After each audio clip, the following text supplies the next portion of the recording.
Chinese আইটেমের সাথে chicken fry এ তো সবসময়ই থাকে। আর সাথে যদি থাকে একটা চটপটা ঝাল মিষ্টি একটা মজার খাবার, তাহলে কেমন হয় বলুন তো।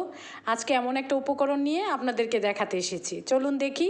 প্রথমে আমি নিয়ে নিচ্ছি মুরগির বুকের মাংস।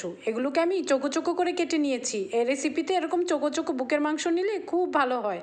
আমি তারপরে দিয়ে দিচ্ছি মরিচ গুঁড়ো, হলুদ গুঁড়ো, জিরে গুঁড়ো আর একটা ফ্যাটানো ডিমের কিছুটা অংশ দিয়ে দিচ্ছি। এখন দিয়ে দিচ্ছি টেস্টিং সল্ট আর লবণ। টেস্টিং সল্ট আপনাদের যাদের মন চাইবে দিবেন, না হয় দিবেন না। এরপর দিয়ে দিচ্ছি সয়া সস আর দিচ্ছি কাশ্মীরি রেড চিলি পাউডার। এটা দিলে কালারটা খুব সুন্দর হয়।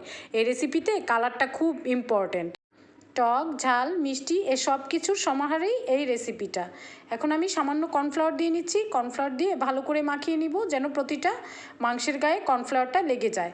এখন আমি একটা ফ্রাই প্যান গরম করে নিচ্ছি, তাতে তেল দিয়ে নিলাম। তেলটা গরম হয়ে গেলে আমি মুরগির পিসগুলো একটা একটা করে দিয়ে দিচ্ছি, যেন একটার গায়ে একটা না লাগে ওরকম চিন্তা করেই আপনাকে দিতে হবে, একটু দূর দূর করে। যাই হোক, এই যে আমাদের ভাজা হয়ে যাচ্ছে, এক পিঠ ভাজা হয়ে গেলে তারপর আমি উল্টে দেবো। তারপর উল্টে দিয়ে আমি অপর পাশটাও সুন্দর করে ভেজে নিব। ভাজা হয়ে গেলে তারপর আমি তুলে নিব, আর নেক্সট প্রসেসটা তখনই হবে। এটা যদি আপনারা খান তাহলেই বুঝতে পারবেন যে কত মজা। টক ঝাল মিষ্টি ফ্লেভারে এই চিকেনটা আপনারা যখন রাইসের সাথে খাবেন, চাইনিজের পুরো ফিলই আপনার কাছে চলে আসবে। যাই হোক, আমার এগুলো ভাজা হয়ে গেছে, আমি এখন তুলে নিচ্ছি। এগুলো তুলে আমি এখন ঠান্ডা হতে দিব, আর অপর পাশে আমি বাকি কাজটা করে নিচ্ছি। প্রথম আমি দিয়ে দিচ্ছি টমেটো সস। টমেটো সসটা একটু বেশি পরিমাণে লাগবে। তারপর ওই কাশ্মীরি রেড চিলি পাউডার দিয়ে দিচ্ছি আমি এটাতে। বেশ পরিমাণেই সেটা লাগে, যেহেতু এটা ঝাল না, কোনো সমস্যা হবে না। তারপর দিয়ে দিচ্ছি টেস্টিং সল্ট, লবণ, আর দিয়ে দিচ্ছি সামান্য মরিচ গুঁড়ো। মরিচের ঝালটাও এখানে ফ্লেভারটা খুব ভালো লাগে, সেজন্য এটা টক ঝাল মিষ্টি হয়ে যাবে। এখন আমি ফ্রাই প্যানে তেলের মধ্যে আমি দিয়ে দিচ্ছি রসুন কুচি। এখানে মাস্ট রসুন কুচি রাখবে, চাইনিজ খাবারে রসুন কুচিটা সবসময়ই লাগে। এখন দিয়ে দিচ্ছি সেই আমার মিশ্রণটা দিয়ে কিছুক্ষণ নাড়াচাড়া করব। এটাকে একটু ফুটতে দিতে হবে। যখন ফুটে উঠবে তারপর আমি এটার মধ্যে ভেজে রাখা সেই মাংসগুলো আমি দিয়ে দিচ্ছি।